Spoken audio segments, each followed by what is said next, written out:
this is going to be, I don't know if I can top that, but we'll try. I guess I can't stand there. We're going to do a little refresher on HIPAA, give you a little update on what we've been doing on the technology side. Ruth has got some examples and some situations that have come up recently, which I believe she handed out a little quiz for. And then we're going to go from there. So, as you all know, HIPAA does not have two P's. It's only two A's. It's the Health Insurance Portability Accountability Act, which is basically taking electronic records, making them portable between companies, setting up standards, and confidentiality and such. On the technology side, we've been doing quite a bit here. Some of the things that we've done is we've replaced our mail server. We've upgraded a lot of the other servers. We've converted all of our computers from the old Windows XP to the Windows 7, which you guys are now loving, I know. The reasons for some of these things was Microsoft wasn't supporting a lot of this old software anymore, so there were vulnerabilities in them which could potentially make patient data accessible to outside forces. We've implemented network password policies, which again I know you all love and cherish. We're locking the screens again. It's little things like this that we can do that help us become compliant so that patient information isn't easily accessible. We've gone over secure printing with a couple of people or groups of people. We'll probably do some more of that again so that when you're printing out documents that have confidential information on it, it's just not sitting on printers for anybody to grab and do what they wish. We've also replaced our firewall the other day when we had some downtime. Our old one was just out of date and just didn't conform to HIPAA standards. Again, for just protecting all of that patient information in there. A side note of the firewall that we replaced last Tuesday, along with that came some new web filters. I sent something out about that last week. I don't know if any of you have experienced the big red X that says you can't go here anymore. The web filters are set real general at this point, just keeping us off of like the malicious websites and such. So if you do come across something that you should be able to get to, let me know. We can easily change them. We're currently working on getting rid of general use accounts, like the intern accounts. What else is there? I guess it's mostly intern accounts. The other thing that we'll be doing is reviewing all of the files and folders. That sounds daunting, but all the folders that are out there on the network shares in the like general office folder and things like that, to review at a high level what's in them and who should really have access to them. Again, we shouldn't all just have access to everything out there. So again, it's just another step. And then what will be some things off in the distant future, or not so distant future, I should say, is mobile device management. I know I touched on this one, I think at the last MetaConnect. I've kind of put that on hold, come up with some other ideas. None of this is free, so we're trying to find the best way to balance the money and to use the money. One of the options is the Microsoft hosted email solution, which basically takes all of our mail off premise here and puts it up in Microsoft's data center, which is all HIPAA compliant already. We don't have to do anything to become compliant with that. It also offers us some additional features, such as mail archiving, because when our employees terminate or leave or whatever, we have to keep their mail for, I believe it's 7 years. And it also has to be searchable and indexed, so it's not just, you know, here's Bill's email, go find what you need. It has to be all indexed and readily available, especially if we had an audit of some sort. The other big one is the mail encryption. If we're sending patient information to any outside sources, that mail truly needs to be encrypted so that anybody along the way just can't intercept it and read the information there. There's all sorts of services that provide this, at a fee of course, but it is built into this hosted solution here by Microsoft. it also includes some mobile device management. And the great thing about this is it's free to nonprofits. So we're going to give it a good hard look and see if it meets our needs. So that would instantly make our mail HIPAA compliant and disaster recoverable because it's not here anymore. So if we burn to the ground, I hope not, or a minor flood. more likely, I was going to say more likely a sprinkler system in our computer room goes off for some reason. None of that data is actually there. It could happen. So that's what we've got coming up. We'll be digging into that this year and hopefully looking at budgets and things like that and seeing where we can go, or else planning for next year.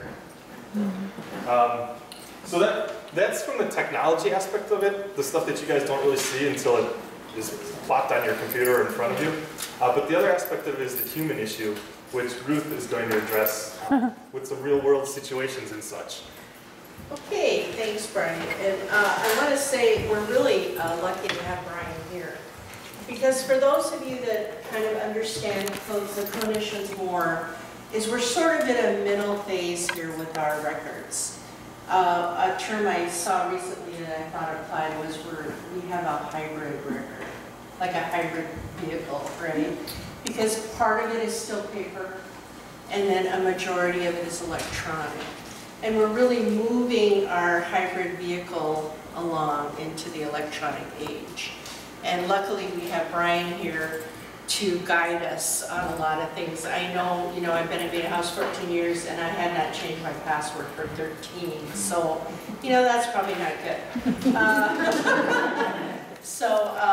still go try to type that same password in there sometimes because it's so great. So anyway, it's good that Brian and I have this mix of skills, in terms of my part in confidentiality, not just in records, but then in the sort of the boundaries and the, the day-to-day situations that come up. And while I was thinking about this presentation, I was thinking about, when we meet a client for the first time, we really enter into a lifelong contract with them, don't we? As long as we are alive and we know them, we hold confidential how we know them, what they've been through, things that we know about them. And recently, Amy and I were meeting for our one-on-one, and the one thing that she brought up that is also kind of neat is that each and every one of us don't have to remember all the little rules, all the little, exceptions, everything that goes along with confidentiality. We can always fall back on the standard phrase. Yay! What a great group I have. I can't confirm or deny in the nicest possible way until, I have some time to figure it out. Never let anybody push you, especially people in uniforms and robes. Those are the people that can, I'm talking about judicial robes. They can push us the most to get nervous about what we're doing with confidentiality. Okay? So in thinking about my yearly presentation on HIPAA, I asked managers and folks to send me examples of things that had happened over the last year. And so I incorporated them into a quiz. I wasn't going to have you write it out, but then I made it multiple choice. So you don't have to turn it in. It's only for your own information. So just a couple things from the top. What does HIPAA stand for? Who knows the answer? A. A, very good. The Health Insurance Portability, and that has to do with electronic, moving the records around, and Accountability Act. And what is protected health information? B. C. Just C? Okay. All right, B and C. Those of you that answer B and C have the correct answer. And sometimes I think we get confused. I know the other day I had to open up the HIPAA container because the paper was flowing out, which is never a good thing. Those piranha containers, we should keep the paper inside them. And when they get full, We shouldn't try to stuff more things inside because that's the point of the container, is to keep the information contained within it, okay? So, out from the container was like old regulations of some sort. Are regulations protected? No. Okay, so again, you know, be careful what you're throwing in there. I mean, just because it looks important doesn't doesn't mean that it has PHI, which is what? Protected information. Very good. What a good group I have. Okay, now this is a trick question. Who is the privacy officer at Meta House? Ruth. Good guess. No? Amy Linder. That's very good. All right. Amy. Okay, we have a lot of debate on that one. All right, now, so let's explain the role, okay? So, many of you may have heard and remember when I was training you that I would say Amy is the top cop. Okay, I'm the deputy. Ruth is the deputy. Ruth is the one that does all the training, day to day. But if something comes up that I just say I can't confirm or deny, guess who I go to? I go to Amy and we sit and look at the regs and try to figure out, because some really odd, strange situations come up that, you know, I don't always know the answer to. So, Amy is the privacy officer. All right, so here we go to the ones that had to do with different situations that came up. A coworker is called away for a short errand and leaves their computer logged on. You need to use that same computer. What should you do? I like C actually. Take a log break and tell your coworker. Go home.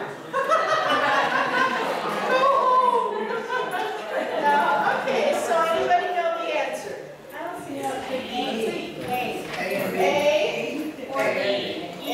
or D. Very good. So how can you find a different computer user if you need to use the same computer? I don't understand. Well, sometimes you could go into medical records and use those. There's two computers in medical records up here, and there's a computer in medical records in the South Building. Okay, what is the problem with working under someone else's ID and password? What's the issue with that? Margaret, welcome back. You have access to all their information. You see what they see. And it may not be things that you need to know. Very good. Also, you could be documenting as them.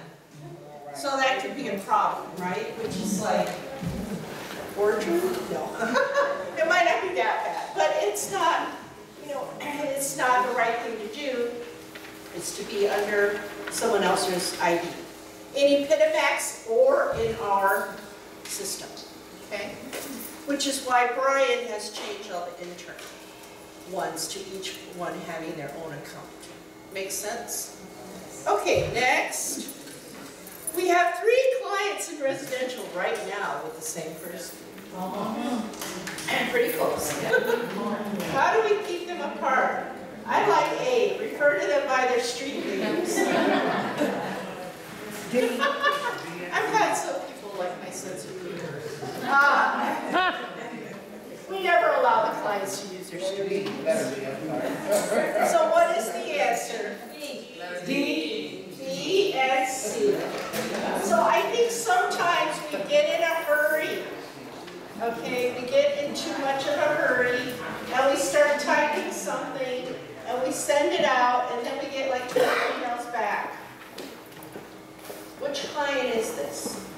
So a practice that I have is that I always reread my email before I hit the send button. Okay. Sometimes you can say you're still a lot of worry. Yeah, I can add that I get a lot of emails that I read from the other Brian. Oh. So, you know, it's very easy to do, I guess. So. Yeah. To put B and C So yeah, you probably can tell immediately that those emails are something you don't need to know, right?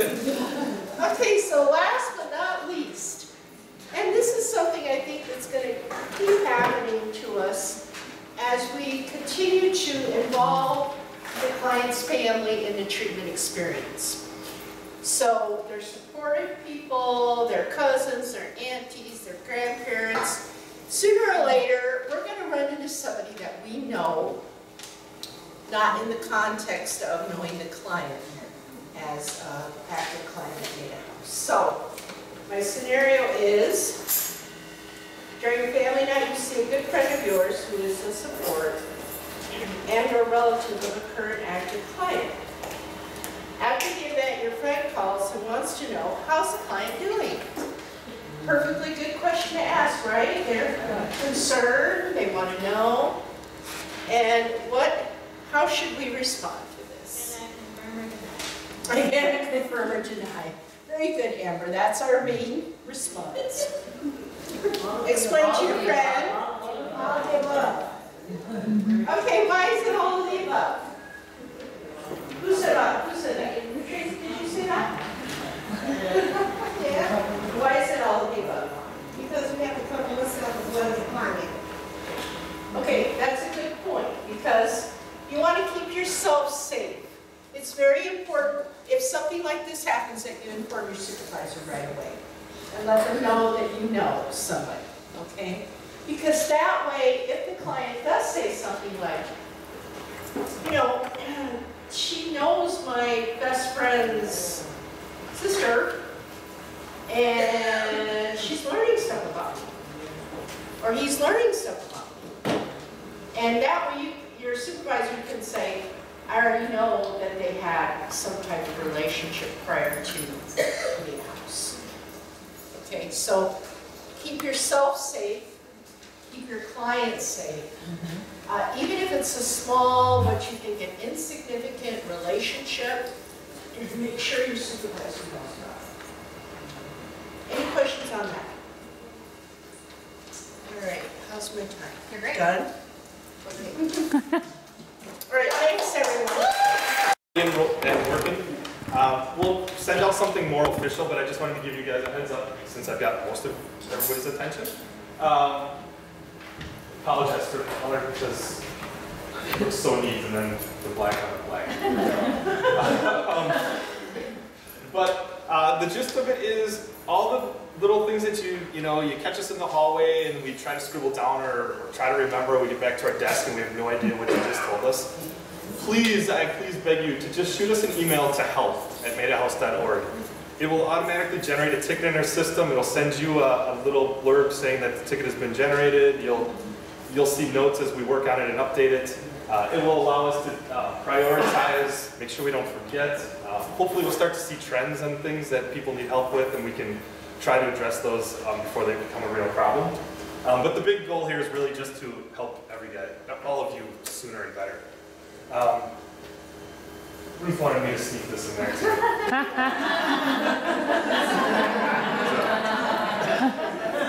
It's like it's a staff meeting. And maybe you should be done. Yeah. And then I got You need a red? one last thing. I figured this is a good way to quick share some of the stuff with you guys. But I don't know if you've heard, but eBay recently got hacked. If you haven't been informed by eBay, reset your passwords. You'll thank me later. A new thing came out about iPhones and iPads just yesterday or the day before. The location, the tracking device or whatever. I don't have an iPhone, so I'm kind of going off what I read. There's an app in there where you can track where the phone is if you lose it. Somehow someone's managed to hack into that and essentially lock your phone and demand payment from you to get it unlocked.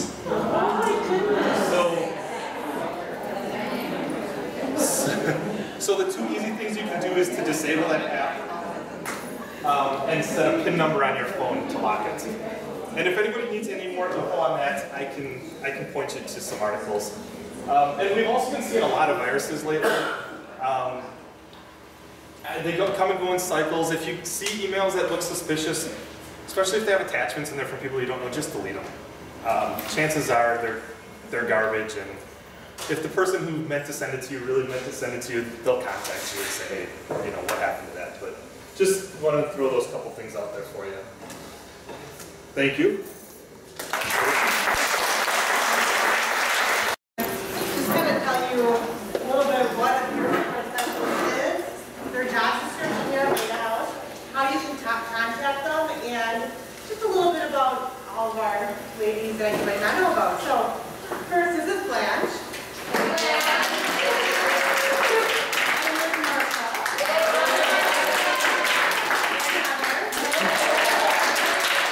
And Shirley, but she couldn't make it today.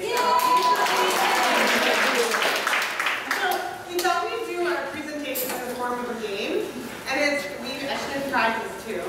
And it's kind of like Jeopardy, you know, the 100 is easier questions down to 400, which are a little bit more challenging. And there's a bonus round, everyone gets a 400 because they're all fabulous. Who would like to help us play and learn about the peer support specialist? Yes. What would you like? Okay. Just pick a category and a number. Job description 200. All right.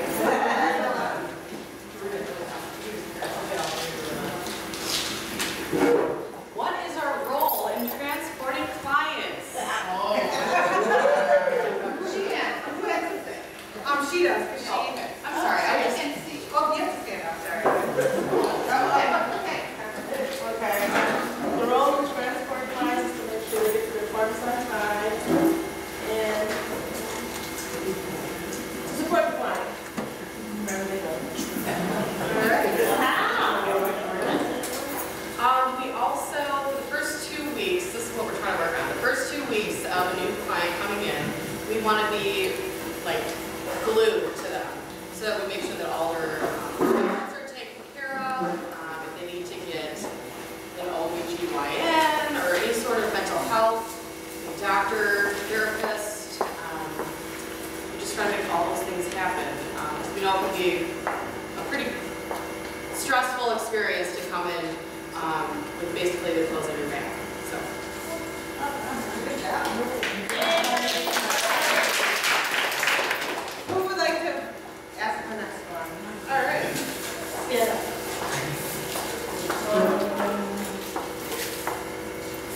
Let's go. Bonus round. Bonus round. Can I just order? Just pick a shit person. Do the first one? Yeah. Blanche. Bonus round, Blanche.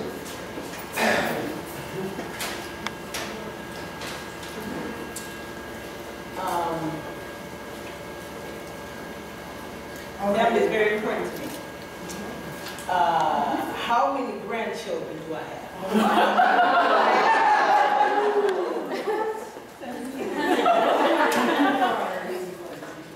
You got a granddaughter, we can give it from.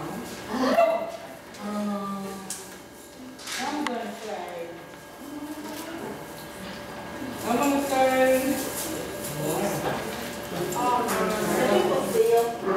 That's good. 4. All right.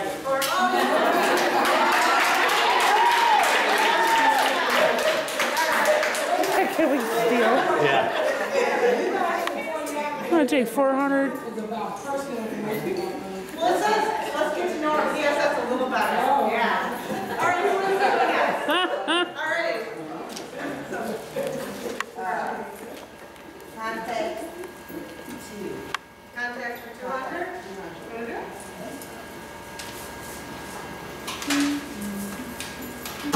Let's try that.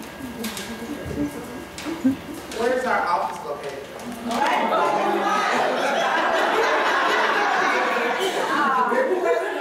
Right across from the LSS office. And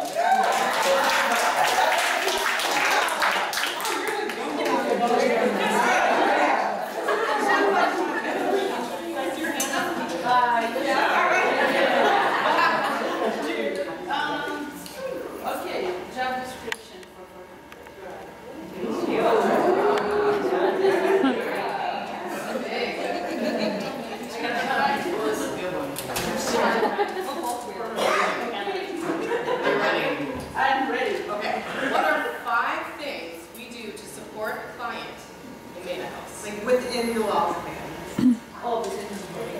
You will talk to them, comfort them, you offer them resources,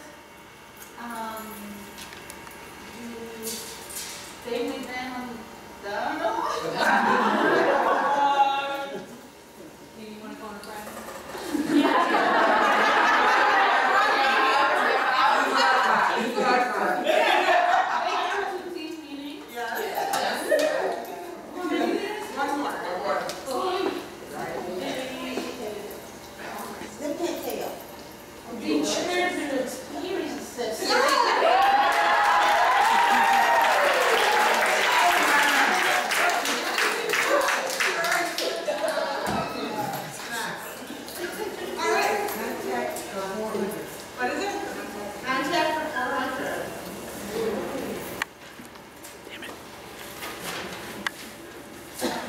How do you know if your client has a peer support specialist?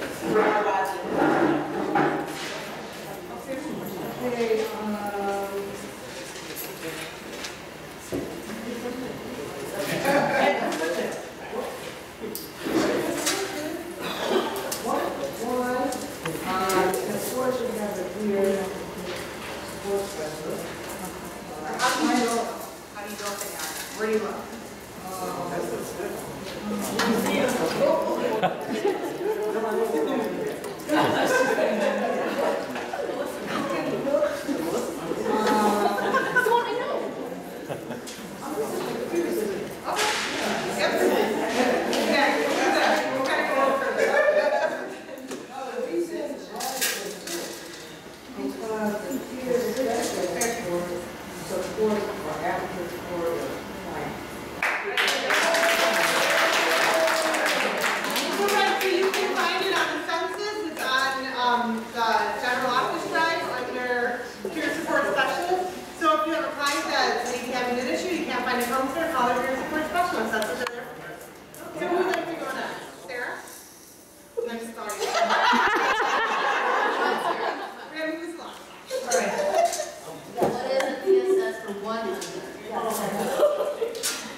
What is a unique qualification that we have?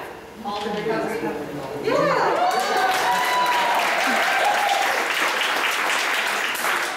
Is that mandatory? All right, who's going to go next?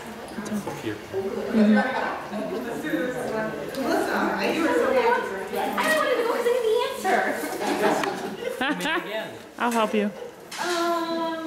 What is a PSX for 400?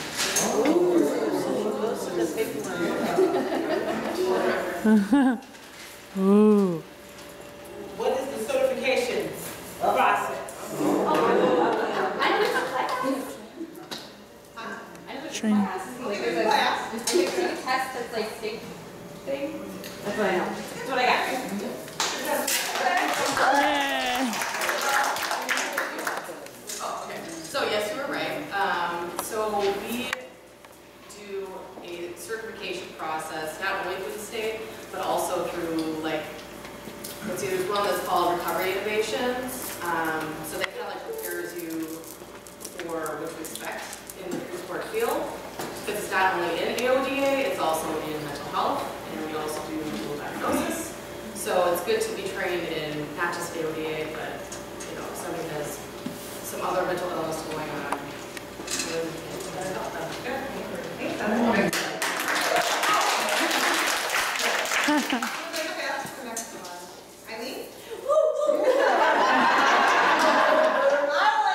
Shirley for 400.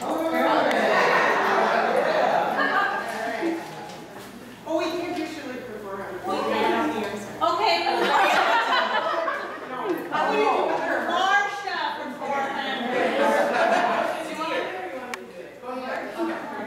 So Marcia for 400.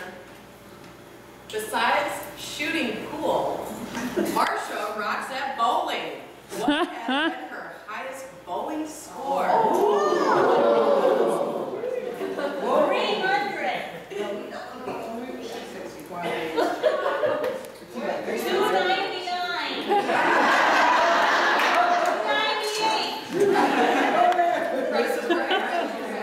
265.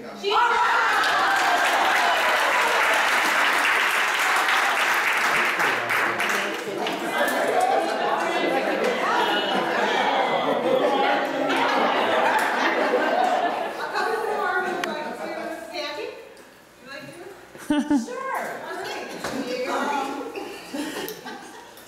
I'll do job description 400. Okay.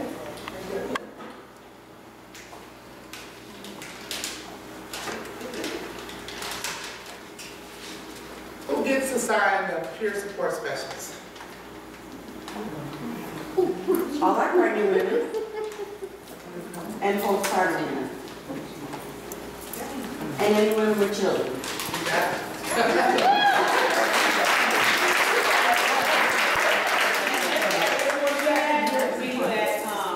We also are available to anyone that's entered into residential and also outpatient. Basically, they all get to use the services, even though we have a case law.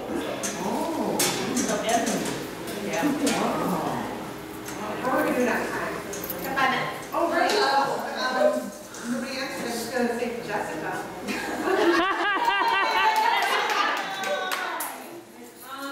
Contact for 100. Yes,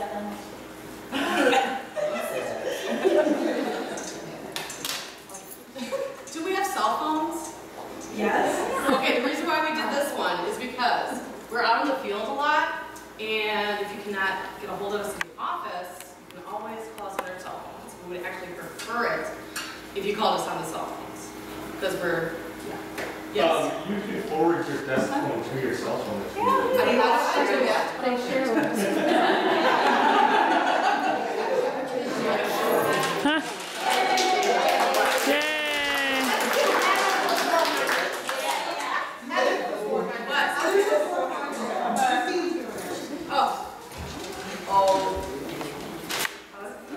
Heather loves entomology.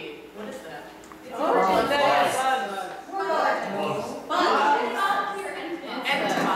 Oh, I thought you said anthropology. Study of insects.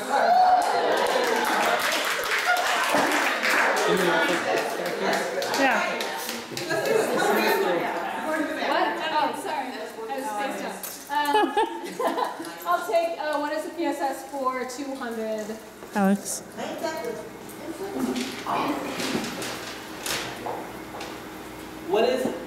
Why is it important for PSS to be in recovery? To contribute their shared experience with clients, and so clients can relate to them and trust them.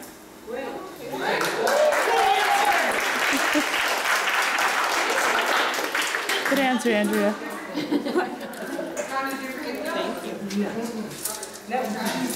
What? Who? Stephanie. I will take. What is the PSS for?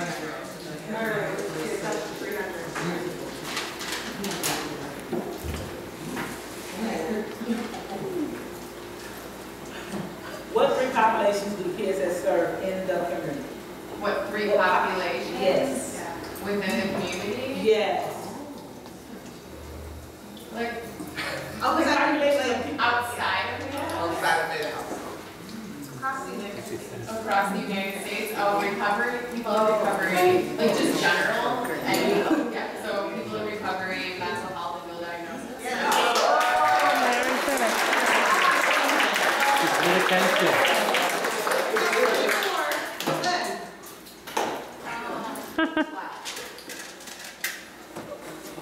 What is the PSS for 400?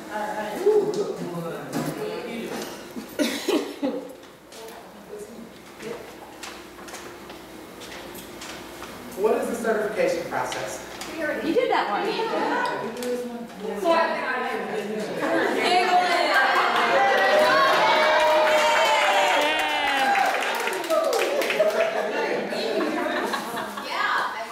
I'm gonna be embarrassed, but I don't know, I didn't have a job description.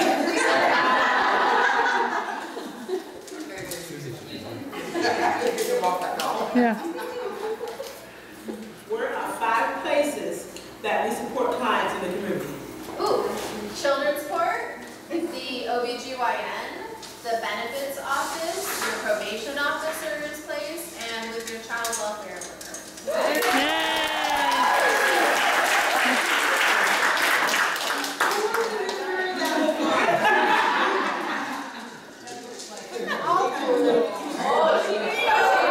Get the big B. Contact for, Yeah. Yes. contact for 300 or is it 400? I can't see. 300. 300. Where can you find Marcia and Blanche on a Tuesday and Thursday night? Nice. They are transporting clients to meetings. Okay,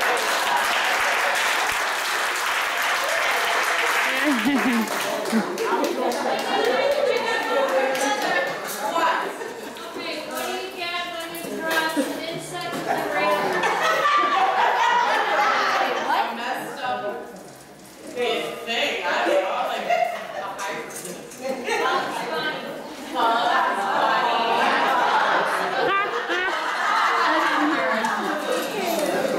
As an agency in this state, we are required, and not just within the state, but within the federal government and stuff, to act in both an equal rights situation for both employment and for with our clients. So we every year, well not every year, we have, it lasts about 3 years, have to write a civil rights compliance plan, which basically says that we as an agency will work with clients who come to us, regardless of any characteristics they have, with the exception that we don't work directly with men. But, you know, sexual orientation, what ethnicity they belong to, what race they belong to, what age they are as long as they're over 18, and what language they may speak. And it's our responsibility as an agency that if we have a client who presents to us and says, I want services from you, it's our responsibility to figure out how to give them the services that they require. And I'm making this very tough for Lisa while I'm walking. Yes. I was trying to engage the whole audience, but it will work for well for people who aren't here. So it's our responsibility to do that. And we've seen some of that over time as we've had a client who was deaf. It was our responsibility as an agency to figure out how we were going to work with them, to acquire the services of a sign language interpreter. And it would be the same thing in any language. If someone showed up speaking a language we even didn't recognize, it's our responsibility to try and recognize what that language is and then try and get the assistance to work with that client. So that's the whole piece about our responsibility within that. And again, it's our responsibility, it's not the client's to pay for it, but it's our responsibility to do that. And I think it's our responsibility to do that anyway. You know, I mean, it's the right thing to do. If someone wants services from Beta House, we all believe we provide some of the best services, if not the best in the country relative to working with women and children. Why wouldn't we want to help anybody who comes in? The other piece of that, which isn't really necessarily a piece of the laws that we have to obey, all the chapters and whatever, there's a big, I have a page of a big long list of ones that we have to do. The other piece of that is cultural competence. Because we want to be able to help people the way they need to be helped. And it's not just necessarily about the language they speak or the interpreters that they need, but it's, do they have certain customs?